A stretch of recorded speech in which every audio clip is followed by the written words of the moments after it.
John, we're here again, and we've got so much we could talk about just since last week. The world's gone mad, or more sane, depending on which side of the argument you're on. Oh dear, you don't know if coming and going. I've never known anything like this in geopolitics, but I thought we'd bring things down to earth. I stayed in a hotel in Sheffield last night, and for breakfast this morning in Mr. Chai on London Road, I had Turkish eggs, and it was fantastic. 2 poached eggs in yoghurt. What did you have for breakfast? Porridge. Any embellishments this morning, John? Stewed apricots. Ah, now you're talking. Little bit of jam? No, just porridge with stewed apricots. John, we might not be of this world, but we are definitely in this world, whether we like it or not. And we like our stewed apricots and our Turkish eggs. Remind us, what was it that the teacher, one of the teachers at the London School of Meditation, told you about your aspiration to be a monk, perhaps? It was a general instruction to all the students of the school. I think it was put to us that there are 3 ways of approaching God. The way of the monk. Another option was what's called the way of the householder. People who have a job in the world and function in the world. Anyway, that apparently was the way that I was being taught.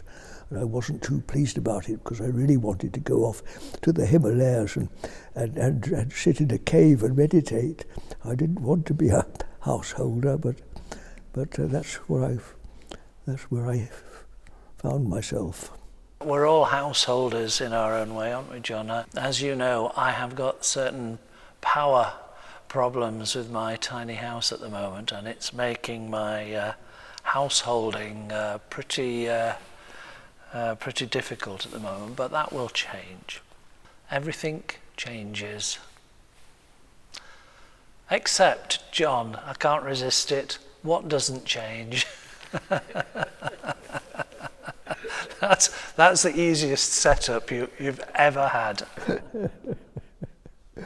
Well, you know the way I always start these difficult questions. Come back to being present. Feet on the floor, bottom on the chair. Listen and look, and behold the silent, still, unchanging presence. Unseen, unheard, but ever present. And the more we practice it, the more present it becomes. And I might add, natural. Well, we do our daily practice, don't we, John? You just across the way here. Morning and afternoon. At the moment, me in my tiny house. Not an hour, I'll have you know. Ridiculously long. No, I won't say that. I'll edit that out. Too long for me at the moment. 20 minutes is my limit at the moment. We might not be of the world, but we're in the world. And right now I have to sort my electricity out.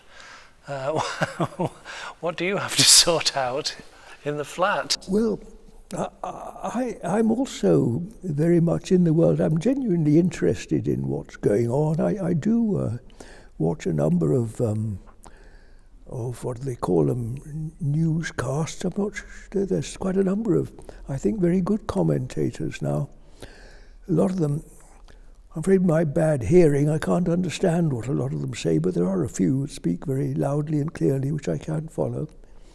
And I do. I think it's more interesting than any drama, any of the so-called entertainment. The real world is quite exciting enough as it is. And I watch with great interest. And I'm not unaware while I'm doing this that this presence becomes ever more relevant. And far from being detached from what's going on, I feel really I'm very much involved in the sense of being this unchanging presence in the midst of all the confusion of the world, between all the argument and the suspicion and even hatred that gets sort of passed around on the media one way and another. There is this constant, unchangeable, ever-loving presence that holds the whole world in its arms, as it were. God holds the whole world in its hands. And even to the mini degree that we are able to put ourselves in this position, it brings a whole new relevance into what I call the work. I remember being told many years ago, talking about peace. How do you get peace? Well, peace comes from peaceful people, doesn't it? If you're full of peace, it overflows, doesn't it? And there's another very good saying that I'll quote to you that came from the authority behind the meditation school, that when something is realized, it becomes operative. But when we hold something in mind, is it just fixed in there within its walls, or does it just have a ripple out effect? In fact, it ripples out effect. As my mother would say to me as a little boy, smile and the world smiles with you. It does, doesn't it? We all know this. You were describing this morning this good meeting at the cafe. There you were in a good mood, you paid attention to this person, there was a willingness to share, and benevolence spread all around you, didn't it? You were both lifted up, made happier. So simply. And exactly the same way on the worldwide stage, worldwide performance, if you realize this underlying unity, no matter how clamorous the difference is, it's both held beneath and above in the everlasting arms, as it were, in God. These arms of loving peace. The more deeply this is realized, with the less of me, the more of God, then that is indeed a mighty power. And this is prayer, and prayer, of course, is, as wise men have always known, the best of good works, the most powerful, because in surrender to Almighty God, it is an almighty power, isn't it? The less of me sort of getting in the way, trying to do it myself, the more surrender to that infinite power, what can withstand it? When we chatted just before we started recording, you were absolutely full of all the topsy-turvy items in the news just from the past few days. So what's rattled your cage? Well, actually nothing's rattled it. I'm rather excited, really, what's happening. I'm just following the adventure, really, of what's unfolding in the world. Where next? Indeed, I've quite gone off searching on the internet for a film or something to look at. I find the real life drama much more interesting. But I say that very much, as I can only really repeat, very much in the context of I've said it before, I can only repeat it, I am in this wonderful situation now of dying out. And again I repeat, it is not a matter of me dying out of the world. but the world dying out of me.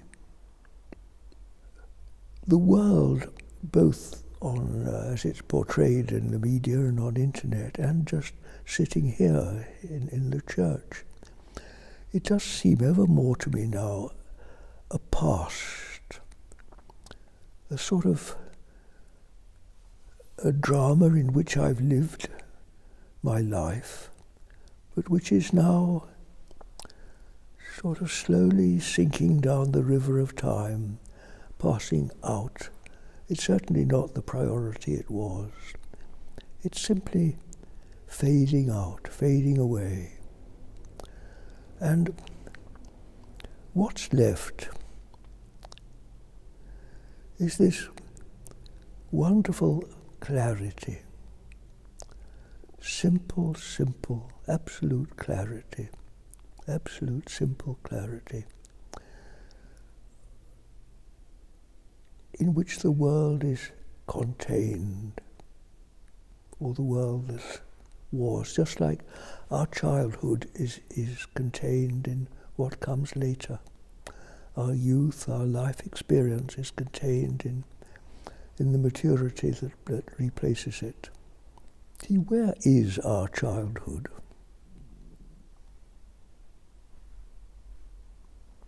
Where is your life of 20 years ago, even 10 years ago? Where is it? Oh, I can't even remember what I heard on the radio at breakfast time. Isn't it extraordinary? It's so real, isn't it? So absolutely all compellingly real at the time, and yet a day, a year later, you can't even remember it. It's just gone, isn't it? Like a dream. So, this is how I tend to see the world now, and all this great drama that's being played out on the world stage now. Yes, it's exciting at the time, but there's a sort of more than a hint of unreality about it now. A sort of a benevolent smile, like parents might watch their children playing in a sandpit, building up their castles and knocking them over again. This human stage, all the world's a stage, becomes ever clearer. And what's left is this complete, just complete. Perhaps all the little bits of one's accumulated experience gel, or rather play themselves out. No, that's right, because this, you see, this is the great realization that none of our worldly efforts to do or to make really add up to anything, because this blessed completion is as it was in the beginning, is now, and ever shall be. It's never not been complete. God made the world, as it said in Scripture, and saw that it was good. And so it is, and always has been, complete. So God rested. And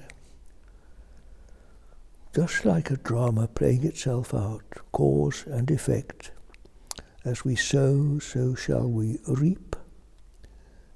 Man bears the consequences of his absence from completion, of separation.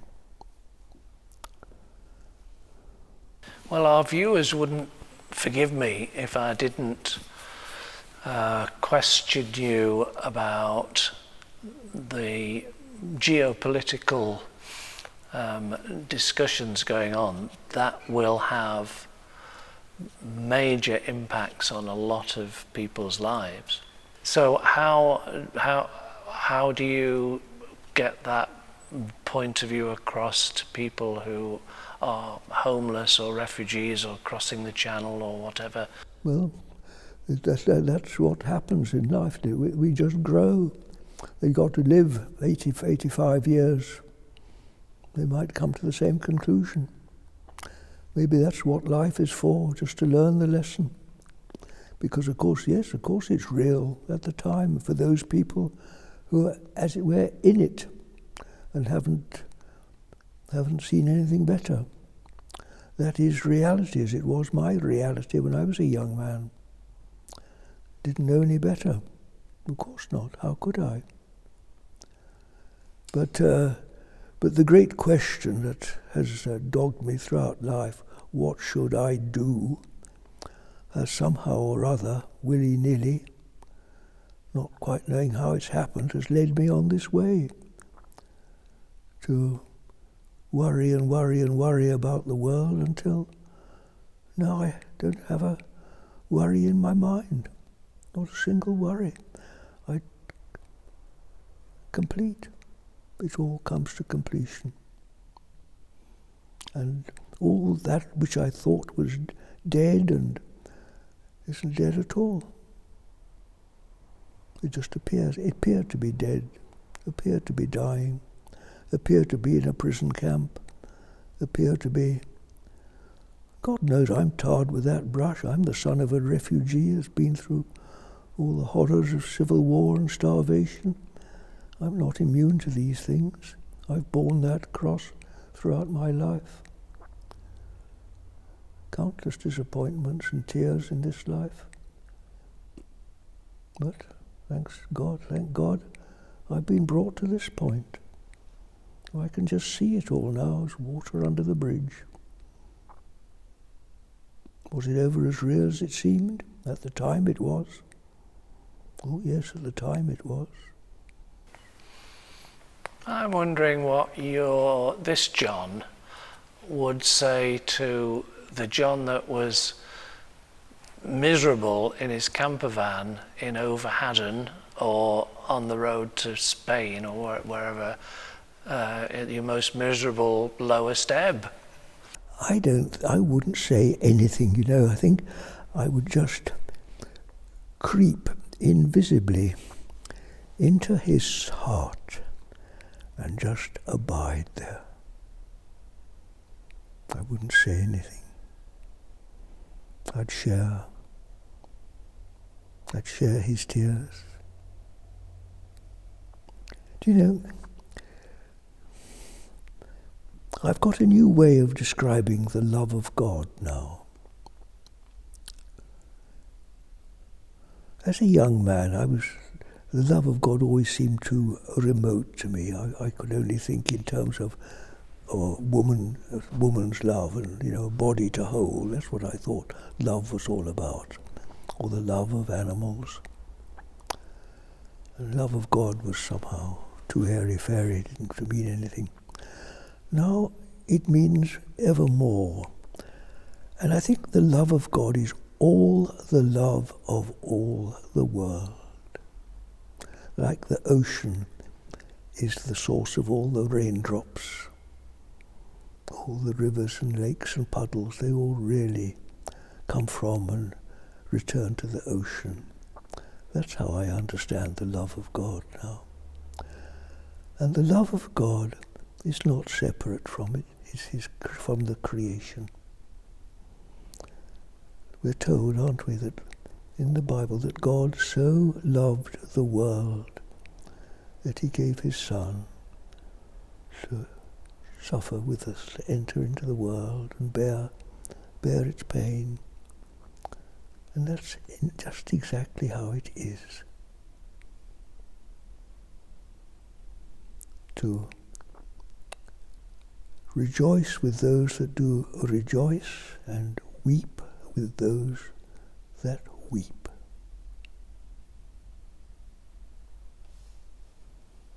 And be kind,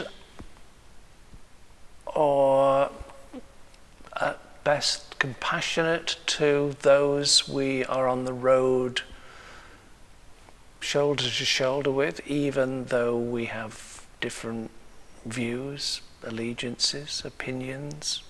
Well, another feature of this process of approaching completion is that the hard edges of what we call duality soften and melt away. The surety that one is right and the other person is wrong. The blacks and whites become more different shades of grey. If you actually look at anything with love, another person, what happens to that duality? You see, as all great teachings refer to this, the law of three. The world doesn't just consist of you and me, two different people. There is this presence, this third dimension of presence.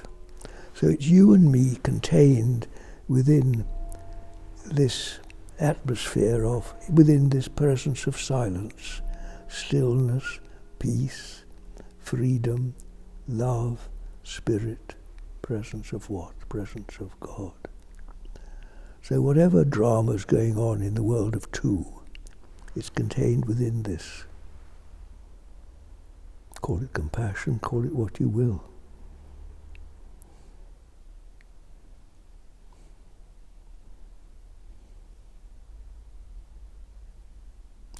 There's nothing to be rejected, strangely enough. Not a single,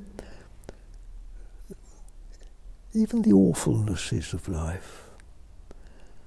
There's no need to, they all got their place. They've all had their place. They're there. They arise out of effect, cause and effect. I don't want to get too deep into the details. I'd much rather to say, God knows and I do not. But one gets more than a hint just observing nature, how things happen under a greater law. Just walking down the church steps, the way I go twice a day, there's some flagstones on the steps as just coming up from the road, and there's some crocuses growing in the grass nearby. And a few of these crocuses have found their way up through the flagstones. Almost unbelievable. And in fact, yesterday there was a crocus actually growing through tarmac. How did that little delicate shoot penetrate tarmac?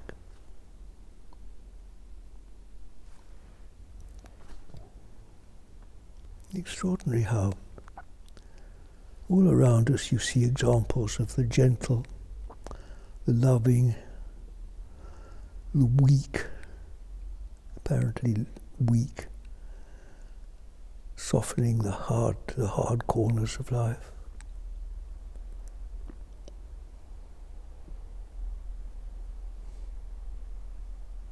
God knows I can't calculate the effect. Who can? But I find infinite comfort now in saying, God knows, and I do not. In fact, I find it ever more satisfactory to be nothing. The less of me, the more of God. And then this greater wisdom, this greater authority seems ever more obvious to me. And that our whole worldly problem is because we've missed it, we've lost it. We're trusting to me, to our separate identity that thinks it knows better, rather than to that higher authority. This is the arrogance of pride, and pride is a monster. An ugly monster, isn't it? God, it can be terrible. I think there's a lot of pride being chucked about in political discussions at the moment. Well, absolutely. Well, the world is conditioned by it, isn't it? You know, it's right in our education. There's this emphasis on, on the individual. Oh, I know who it was. It was you the other day that picked up, there's some other program you were watching about education, about public school education.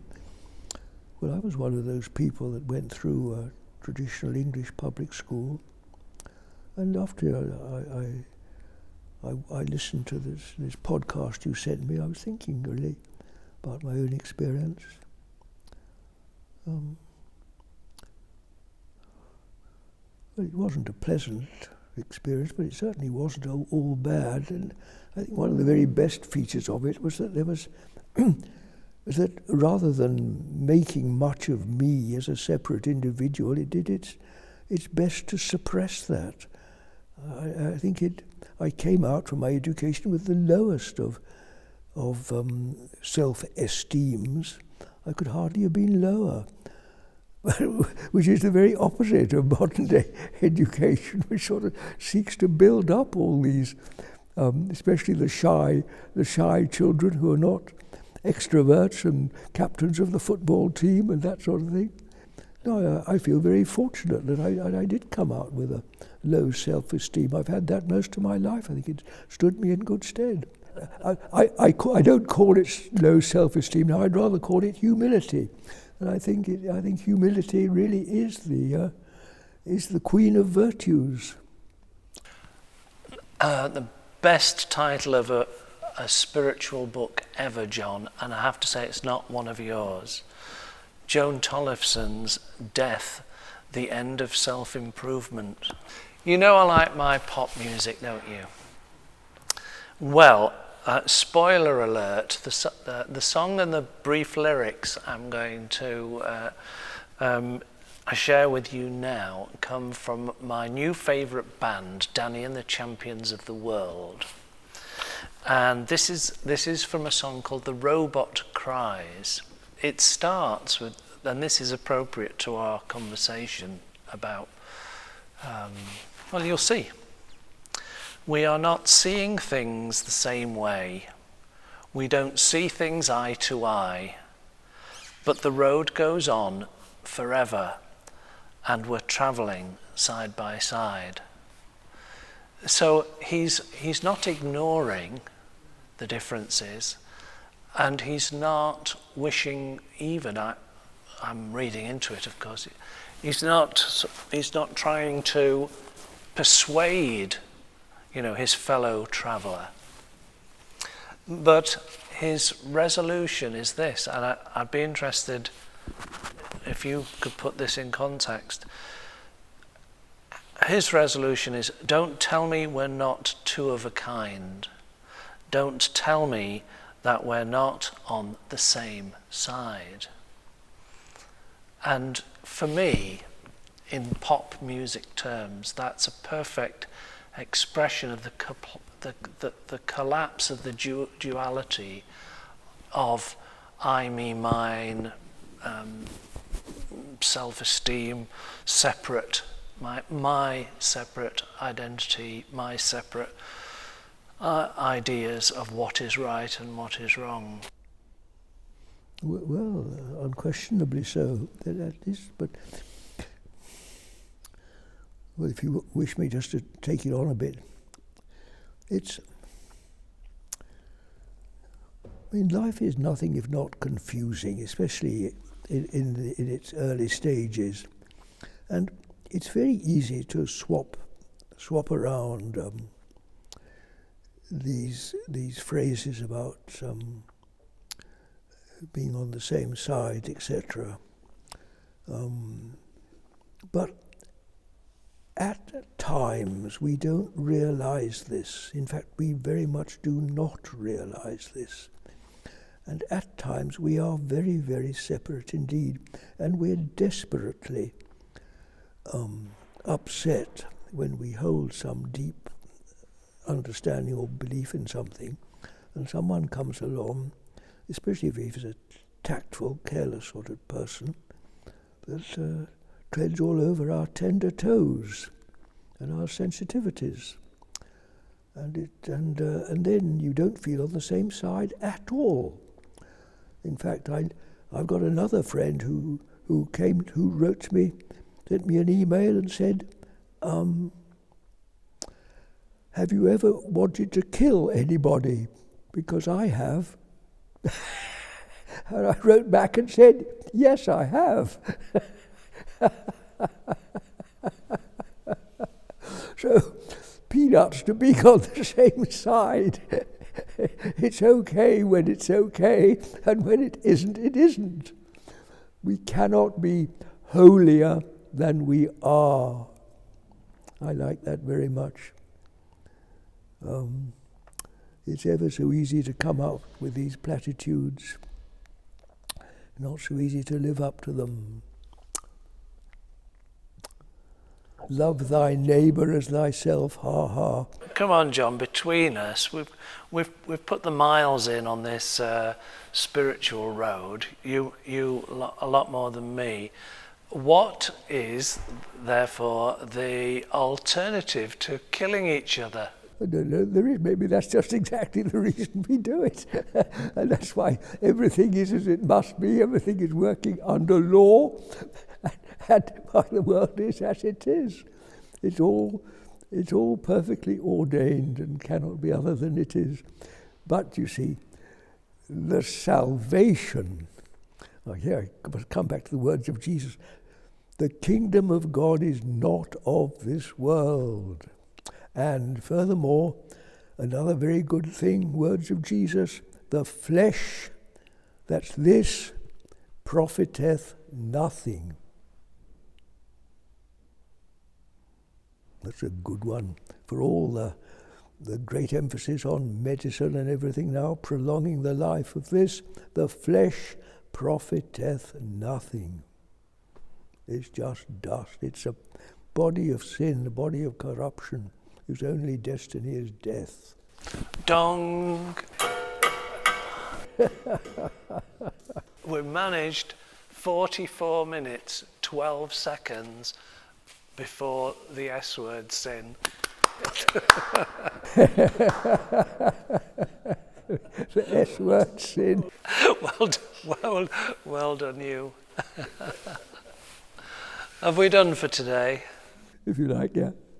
44 minutes, is that what we've been talking? Well, you've talked as much as I, but I think you've talked more than I have, Phil. I'm taking over the show. You're taking over. Next week it's Phil and John. How do you mean? Well, it's John and Phil this week. Next week it's Phil and John. Oh, I see. You're taking over. You're asking the questions. I'll be nothing then. I'll be the dust on the floor. No.